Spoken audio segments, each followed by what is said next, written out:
do'stlar, sizlar bilan Johar Kod kanali va men bugungi videorolikda sizlar bilan birgalikda CSS 4 dars matnlar bilan ishlash, ya'ni font и text styling qo'yish.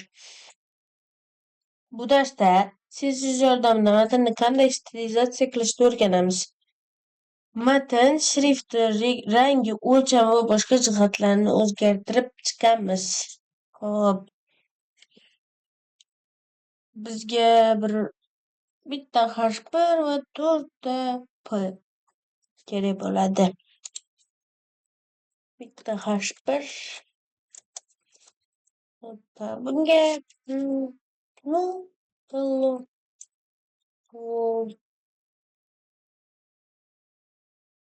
hop keyingisiga P yozib chiqamiz. To'xtang, mana shu kopirovka qilib olaylik. Endi buni duplikat qilsak, 4ta.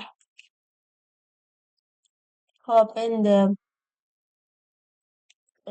CSS ulab qo'yishimiz kerak.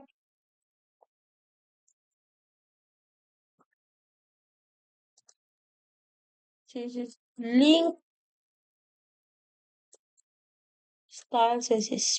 Hop, endi style CSS ga o'tib turib, har doimgidek yulduzcha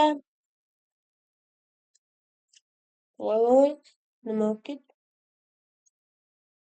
Yulduzcha padding 0, margin 0,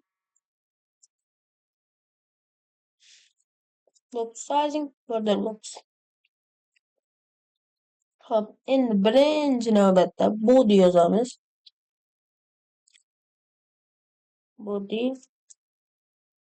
Bunga font family FFTC ile o'zi chiqib keladi. Font family o'zi serifda turgan bo'ladi. Bizga bularni chiqarib beradi. Bizga bular kerak emas. Bizga Arial degan bizni shrift qilamiz. Arial. Voy.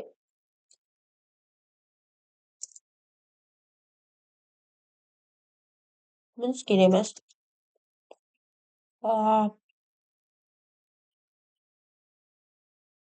Keyin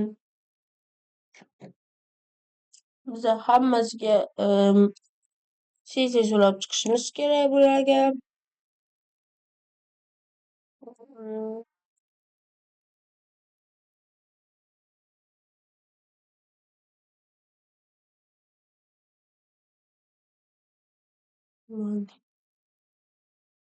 Bunga bold. Bold deymiz. Bold. Bunga italic.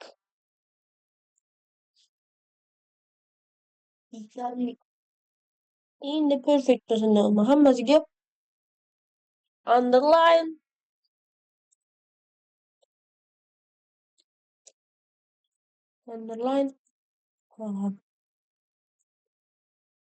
Custom fonts.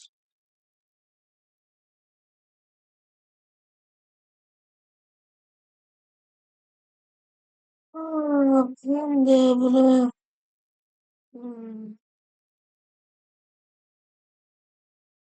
bunga beramiz.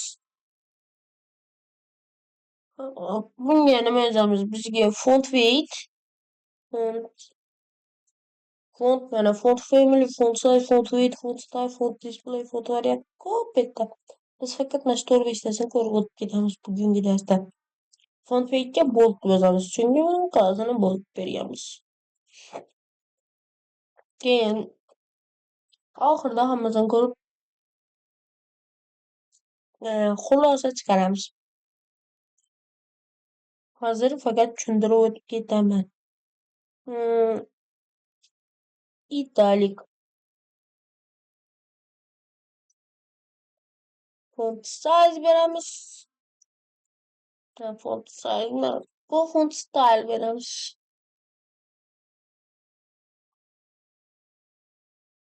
Italic. Hop. Keyin bitta kosmonavtni qo'za olamiz. Buning uchun biz Google'ga kirgan bo'lishimiz kerak. Google'ga kirib turib, pochta roboti deb yozasizlar. Buni Google Fonts degan saytda men o'zim Telegramga tashlab qo'yaman. Telegram kanalimga o'tsanglar shuni nima qilasizlar. Keyin get fontni bosamiz. Get font, get embed fontni mana bossanglar o'zi chiqarib beradi. Importdan style'ni просто style nomaysizlar. Importgacha bo'lganini копировка qilib olasizlar.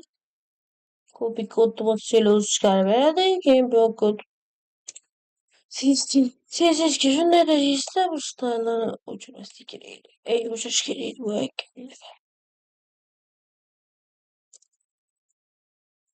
mana bo'ldi. Bo'landi. Bunga mayli. Keyin buni display swap bo'ldi. Keyin bunga custom fontga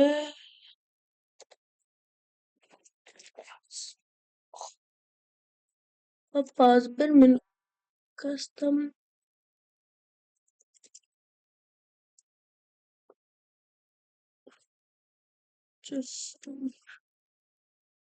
fontga opens berga font family select robot yozamiz. Robot nima qildi bu? Oxygen bir system UI. Nega buni ichida bitta buni qo'yib keyin yozish kerak edi, esimdan chiqib qolibdi. Uzr akalar. Bunga robot deb turib bunga sans serif hop. Keyin font size 200 piksel. Font size mayli 200 piksel. Color ham Messi biladi masalan color blue. Buni ochmadimmi? Shunchaki qildim. Hali bitta ham ochmayapman. Hop. Live serverga shunday o'tishimizni bilamiz. Bitta salom dunyoingga sani. Hop, shunda xulosa qiladigan bo'lsak,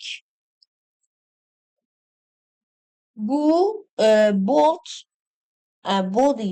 Birinchi bodyga kelsak, bodyga bergan font familyimiz butun masalan kodlar bo'ladi, har xil so'zlar. Hammasini biz Arial berdik, Arialdagi shriftga o'tkazib beradi. Hop, keyin bold matnni qalin qilib beradi. Mana shunaqa bo'lib turibdi. Font weightga bold berganimiz. Keyin matnni bu kursiv qiladi, ya'ni bu sal engashtirib qo'yadi. Italik. Keyin bu tagida chiziq bilan qo'yib beradi. Matnni mana matnni ustiga chizish. Bu maxsus shrift ulangani, lekin nimagadir men ishlatolmadimmi yoki nimaga ishlamadida bu? Hop. Bunga boshqacha qilish kerakmidi?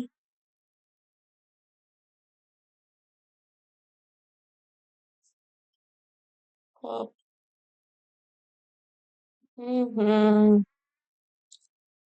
Menimcha yo'q, bo'ldi. Biz nima qilish kerak edi? Lekin ishlamadi. Bitta 220 qilib ko'raylik. Balkim farq bo'lar.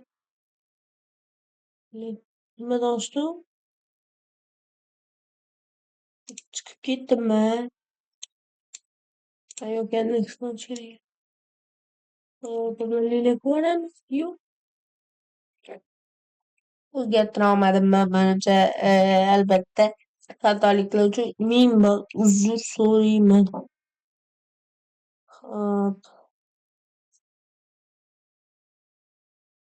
Poppins olgan ekan bu. Endi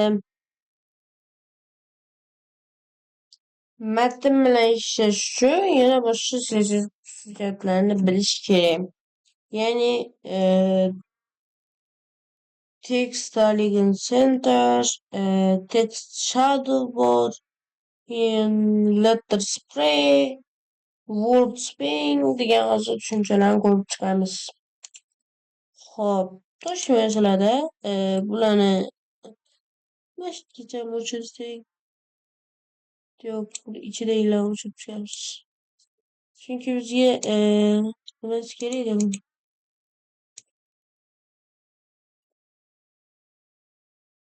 Çok gerçek.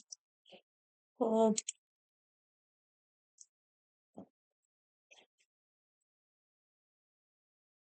Peki. Короче, bu вообще керек. Şurada şöyle.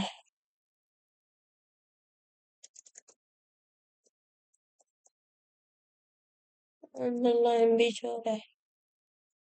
Bir çare ne çare. Hop tamam. Hop. Bizde nimalar bu? Bizde Text Elegance Center bu. Buni o'zi nima qilish shart emas. Bu aytilishidan bilinib turibdi. U so'zni o'rtaga qo'yib beradi. Hop. Text shadow. Text shadow. Hop. Bundan ko'rsak bo'ladi. Qanday piksellarda yozib ko'ramiz? 2 piksel, 2 piksel, 5 piksel mana masalan. Mobil qo'yishgan 5 piksel. Bu rangini yozish kerak. Mayli grey. Grey qilamiz. Soyaga mo'ltirang. Letter spring. Letter. Nimaga chiqadi? Letter deb o'zgarayman. Letter spacing. Masalan 2 piksel. Hammasini farqini mana ko'rib olamiz hozir. Hop. Mana bu text shadow. Ko'rib turganingiz text shadow. Bu orasini ochib berdi. Bu orasini ochib berdi. Bu text shadow. Keyingisi bu H1'da ko'rsataman oxirgisini. H1 World spacing. World spacing. Mana buni ham 10 piksel qilsam 10 piksel. Hop tekshiramiz. So'zlar orasida 10 piksel mana. Bularda uncha katta emas. Bularda bitta. Bunda kattaroq. So'zlarni orasidagi masofani ochib beradi. Xo'p, akalar, menimcha bugunga yetib qolsa kerak. Albatta, bu darsligimiz tushunarli bo'lgan bo'lsa, like, komment, hamma narsani bosib qo'yishingizni sizlardan kutaman albatta. Xayr, sog' salomat bo'linglar. Sizlar bilan Jo'xadze bo'ldi.